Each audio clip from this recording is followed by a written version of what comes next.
Olha, tem uma coisa que é muito legal, é você ter recordações e lembranças. E hoje em dia, tem algumas lembranças que não estão passando mais como eram antigamente. Antigamente você tinha pessoas que colecionavam praticamente tudo. Inclusive eu tenho um amigo meu que ele colecionava ingresso de jogo. E hoje ele é talvez o único que tenha ingresso dos primeiros jogos realizados pela Federação Amazônica de Futebol, desde a inauguração do Vivaldo Lima. Isso é muito interessante, né? E uma das coisas que ainda se mantém viva, embora a pergunta que eu vou fazer é exatamente sobre isso, de como é que a gente consegue manter viva essa coleção, é a coleção de selos. Adriel, nós temos uma tecnologia hoje que faz com que as pessoas escrevam poucas cartas, Sim. mande pouco documento. Na grande maioria você manda, na prática, Sim. encomendas. E as indústrias começaram a criar carimbos, Isso. em vez de selos. Né? Uhum. Então, o papel, o carimbo já tem um valor, etc. e tal. Mas, mesmo assim, selo continua sendo bem valorizado? Claro. O selo, ele criado justamente com esse intuito de pagar o porte do envio, né? Antigamente, quando não existia a ferramenta do selo, como é que faziam? Quem pagava era quem recebia. Quem pagava era quem recebia. A carta, né, era paga para quem ia receber. Só Ou que seja, você pagava o transporte dela. isso. Só que muitas das vezes as pessoas não pagavam esse recibo. Por quê? O remetente deixava alguns códigos para o destinatário no próprio envelope ou na própria carta antes de ser aberta. Então, claro, eram mensagens rápidas, né? Digamos, soldado lá na guerra lá queria se comunicar com sua noiva. Não, meu bem, estou bem. Um braille da época, alguma coisa assim, um tipo de código, né? Então, ela via, recebia aquela carta, chegava lá, opa, meu bem, está bem. E não recebia, não vou pagar. Então, o selo foi criado com esse intuito de pagar esse porte do envio. Né? Só que antes esse o encarregado disso era o destinatário. Agora, ainda é o remetente. Então, quem manda é que paga. Os primeiros selos eram. Não fazia alusão a nada. Não, Quando é que então, eles começaram a se transformar numa obra de arte, na verdade? Essa que é a verdade. Viram uma obra de arte. Quando começa isso. a homenagear alguém, porque é Sim. homenageando alguém. Vou falar especificamente no caso do Brasil. Né? O Brasil tem o seu primeiro selo a partir de 1843, né, criado o olho de boi. 1843. Isso, foi criado o selo brasileiro. Né? 3 anos antes havia sido criado o selo inglês, o primeiro selo do mundo, o Penny Black. Né? E a partir de 1900, né, ou seja, 125 anos, mais de 125 anos de história, surgiu um tipo de selo chamado selo comemorativo. Né? Então, os primeiros selos comemorativos são do quarto centenário do descobrimento do Brasil. Okay. Né? Então, ele foi criado com esse intuito de justamente homenagear personalidades, datas, feitos históricos, Okay. marcos da sociedade. Né? Então, especificamente no caso do Brasil, ele já começa a partir de 1900 para cá. Né? Hoje existe um novo tipo de selo também, inclusive o selo institucional, que são as empresas, as organizações, né, que emitem esse selo para comemorar feitos próprios. Né? Então, o selo comemorativo foi criado justamente para rememorar a cultura, porque ele já estava começando a ganhar, a filatelia, né, o colecionismo de selo já estava começando a ganhar importância do final do século XIX para cá. Então, os primeiros catálogos de selos franceses são de 1890, 1880. Né? A primeira revista brasileira sobre filatelia de 1882. Então, você começa a ver que os selos não tinham só mais aquele pequeno negócio de só mandar e era uma ferramenta do uso do remetente. Não, agora ele já estava virando um item cultural. Porque o primeiro selo do mundo era a imagem da Rainha Vitória. Então, o período vitoriano, né, aquela grande coisa do período vitoriano, Okay. O selo brasileiro veio o olho de boi, que era o número facial, o valor facial 30, 60 e 90 réis, né, e depois virou o rosto, né, efígie de Dom Pedro II, o imperador da época. Né? Então, já começou mais a ter um outro tipo de utilização cultural, melhor dizendo, né? Passou a ter um teor cultural de cada nação. Mas o que eu entendi, eu quero que você me explique bem sobre isso, Adriel, é o seguinte: o selo não é um papel qualquer, Não. é um papel moeda. Claro. Ou seja, a veracidade dele, a autenticação dele passa por ter um papel moeda. Sim. No caso do Brasil, a Casa da Moeda é quem imprime. Isso. Então, ele não tem só o valor histórico, ele tem o valor do papel que ele é utilizado, que é a referência a dizer que este é um selo oficial, não é isso? Isso. Antigamente existia um meio de você mostrar que aquele selo era um selo oficial. O selo não oficial a gente chama de Cinderela, ele tem um nome para isso. Então, por exemplo, no Centenário da Independência foram feitas várias Cinderelas. Né? Essas Cinderelas eram feitas por empresas, por agremiações, para angariar fundos para suas atividades. Não, então, no caso, era o Centenário da Independência, né? Então era um marco muito grande para o Brasil. Mas aí existia algumas marcas d'água que eram feitas no selo, para dizer que aquele selo foi feito pela Casa da Moeda. Hoje a gente chama de filigrana o nome. Filigrana, é isso mesmo.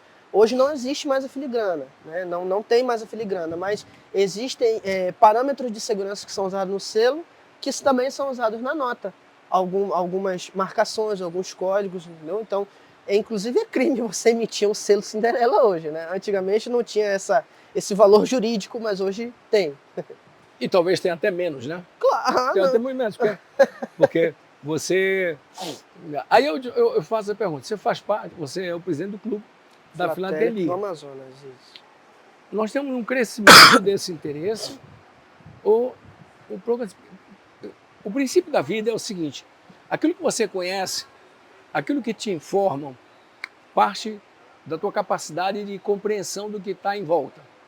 Como ninguém bota mais carta, né? Hoje você manda um WhatsApp, ou entra em contato direto com a pessoa, um custo muito mais baixo e tal. Então, eu acho que o Clube da Filatelia no mundo passa por uma mudança de parâmetro. Sim, os colecionadores hoje, assim, tem aquela coisa do saudosismo e da implementação de projetos em escolas para justamente conquistar um novo público, rejuvenescer o público filatélico, né? Não só aqui, como tem alguns países que no mundo inteiro, né? Isso, no mundo inteiro. Especificamente, por exemplo, na Bélgica e na França, tem projetos que selo na sala. Né? Nos anos 70 houve uma iniciativa, uma tratativa para implementar isso aqui no Amazonas, mas não frutificou. Né? Mas a cultura da carta, a cultura da escrita é cultivada e a filatelia faz parte disso também. A gente tem um projeto no Clube Filatélico do Amazonas, que é justamente que a gente manda postais e selos escritos mesmo pelas crianças de uma escola lá da Cidade Nova, e nós mandamos para Jundiaí, e lá uma escola também recebe e nos responde. Né? Então, é uma forma de reconquistar um público que estava perdido, mas eu digo na parte da escrita, e também usando a filatelia. Porque ali ele vai ter uma aula de português, uma aula de história, no selo, no caso, uma aula de gramática na hora de for escrever. Então, a filatelia puxa outras matérias também. Ela é multidisciplinar. A filatelia ela é multidisciplinar. Né? Então, o colecionismo de hoje passa por essas transformações, assim como o colecionismo de moeda de cédula, né? Que logo mais pode ser que deixe de existir, então vai virar um item mais histórico. Né? É claro que existem regulamentações internacionais contra o uso dos selos, o uso das cartas. Existe a UPAEP, que é a União Postal da América, Portugal e Espanha. Né? Então, os países que fazem parte da UPAEP, assim mesmo como também existe na União Europeia, com os países de língua inglesa, enfim, os países do Oriente também têm as suas regulamentações postais, que fazem justamente alusão ao uso do selo, a emissão contínua dos selos. Hoje, claro, não tem mais o selo fiscal, que antigamente o Estado, por exemplo, o Estado do Amazonas, fazia os seus selos fiscais. Né? Comprava-se o selo nos tabeliões, né? Nos cartórios, né? E avalidava-se assinaturas, venda de terra, todas as outras trâmites administrativos que eram gerados dentro da cidade de Manaus ou dentro do estado do Amazonas, propriamente falando. Para dar autenticidade ao documento. Né? Então isso até é coisa do Império. Hoje tem, claro, se você for autenticar uma assinatura no cartório, você vai ter lá um selo eletrônico do Tribunal de Justiça. Né? Então ele se ressignificou, mas ele não perdeu a sua importância. Para você que está em casa, colecionar selos é mais do que você ter a história, é você ter valores, né? Dá um chute aí pra gente, chute no sentido O chute para cima. Não, o chute é gol, né? Você vai bater um pênalti, tem que fazer o gol. De quanto a quanto, dependendo da preciosidade do selo, ele pode valer? Vamos lá. Chute para gol, né? Chute é o gol. Não, mas antes do gol tem ali o passe e tal. Tem que então se preparar. ele pode valer, claro, alguns centavos e pode valer alguns milhares de reais, dólares, libra, né? Então, teve uma venda recente de um selo Penny Black que ultrapassou 100 mil dólares, né? Recentemente também houve uma venda, um leilão de um selo brasileiro que ultrapassou os milhares de reais também, mais de 100 mil reais. Isso numa casa de leilões brasileira, né? Quebramos um recorde nosso mesmo, né? Então, inclusive, nos Estados Unidos foi reativada recentemente a Associação de Colecionadores de Selos do Brasil nos Estados Unidos.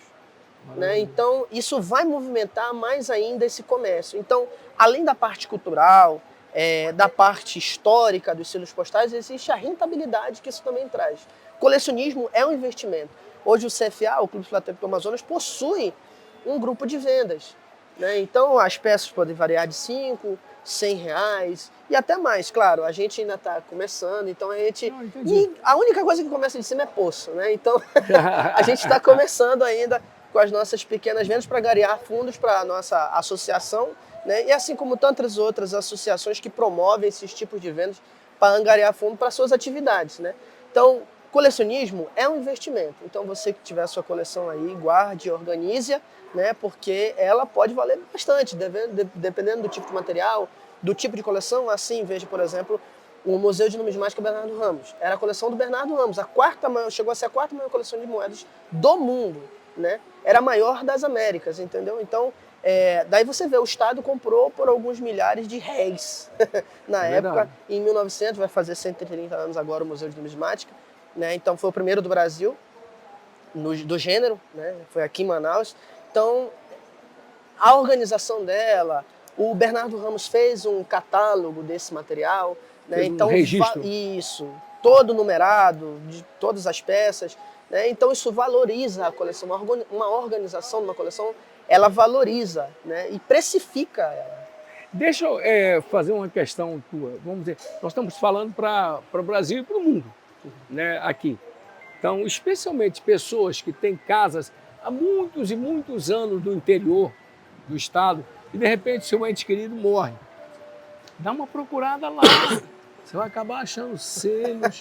E tem mais. Posso estar errado ou não? O carimbo valoriza mais? Valoriza. Eu, por exemplo, eu sou um colecionador, sou um filatelista temático. Né? Então, por exemplo, eu coleciono selos do Império, mas tudo voltados para o Amazonas. Que é mais difícil ainda, né? Você encontrar coisas fora do Amazonas. Então, por exemplo, são conhecidas apenas 2 cartas com selo de olho de boi, com carimbo mesmo do Amazonas da época do Império. Então, é bem valioso. Só que assim, as peças que eu procuro, que tem os carimbos de Manaus, os carimbos do interior, né, os carimbos próprios mesmo do Amazonas, elas não são tão fáceis de encontrar. E quando você encontra um carimbo, às vezes que você consegue reconhecer que é da cidade de Manaus ou da província do Amazonas, mesmo do Grão-Pará, é um achado muito impressionante. Até porque, como é que eu posso falar? A remessa de cartas na época do Império, quando iniciou o processo dos Correios, da administração dos Correios aqui no Amazonas, era baixa. Isso foi aumentando com o tempo. Então você encontra cartas, envelopes, fragmentos da época de 1850 até ali 1860, 1870. Maravilha! É bem animador, sabe? Eu participei recentemente de um leilão, não arrematei a peça, foi um outro colega nosso. Foi um outro colega nosso. A gente não é tanto assim. Pois não, a Marinha tá aí para... um colega arrematou a peça que era um carimbo do Amazonas num selo chamado Olho de Cabra. Né? E foi assim, um achado muito interessante, porque essa peça está voltando para Manaus. Essa peça está voltando para o Amazonas. Né? Para a sua origem. Para a sua origem, de onde ela saiu. Né? Então, essa parte ainda do comércio, porque quem fez o leilão ganhou. E também quem adquiriu também ganhou. A cultura ganhou, o Amazonas ganhou. Então, quem sabe no futuro a gente não possa mostrar esse material exposto aí num lugar que possa ser cedido para a gente. Como que as pessoas fazem para achar o clube? Através do nosso Instagram, a gente tem um Instagram, @c_filatélico, com PH. Nós temos também um número de telefone que você pode entrar em contato comigo mesmo, então eu posso passar as instruções, né, para encontrar a gente se reunir sempre dia de sábado, no Café Provincial do Palacete Provincial, e você pode contactar a gente no 92988367224. 92988367224. Você pode lá mandar uma mensagem que a gente vai responder, eu vou respondê-lo, né? E passar as instruções das nossas reuniões, que são sempre aos sábados pela manhã, 9h30, 10 horas, ali no Café Provincial do Palacete Provincial. Está, no momento, uma exposição dos 80 anos da participação do Brasil na Segunda Guerra Mundial. Isso. No SIGS. Isso mesmo. Horário normal de visita. Horário normal de sem visita. problema nenhum. Isso. O que é que a gente vai ver lá? Então, essa coleção, ela é minha, né? Quando eu adquiri, fiz uma organização para colocar, expor ela, e ela veio num momento muito oportuno, que é a comemoração do final final da Segunda Guerra Mundial, comemoração dos 80 anos do final da guerra, da participação brasileira no conflito, né? Dos amazonenses no conflito. Tem história dos amazonenses lá também, né? Ela está exposta na Oca do Conhecimento, lá no SIGS. Horário normal de visitação é de 9 às 4 horas de terça a sexta, e de 9 horas às 16h30, sábados, domingos e feriados. Né? Ela vai ficar até o final de maio lá, mas pode ser que a gente estenda um pouquinho. Vou repetir para você. Você de qualquer lugar da Amazônia, vai revirando os papéis lá do seu avô, do seu pai, uma pessoa que passou a vida inteira na natureza, que veio para cá, quem sabe, na época da borracha moderna, que tem a primeira da borracha e a segunda da moderna, que é durante a Segunda Guerra Mundial. De repente vai descobrir lá umas cartazinhas, e nessas cartas os selos carimbados. Qual a forma de chegar mais rápido perto de ti? Com essa informação? WhatsApp. Mande a foto, que a gente pode fazer um histórico. Eu também pesquiso, você sabe que eu sou muita coisa, né? Mas é isso mesmo, tem que ser. Então, eu tenho uma pesquisa muito grande também na parte da história do Amazonas, né? E também dos pracinhas e tudo mais. Essa parte da história postal também. Então, eu estou sempre ajudando aí o pessoal que quer escrever alguma coisa sobre, que quer saber mais sobre. Então, eu já ajudei muitas pessoas nesse assunto. Então, dependendo do que for, a gente consegue até mais informações, né? Então, multicontatos também. Então, tem muitos amigos que podem ajudar a gente com pesquisa, com informação, né? Então, já sabe, esta e outras histórias vamos encontrar sempre aqui no Furacão de Notícias.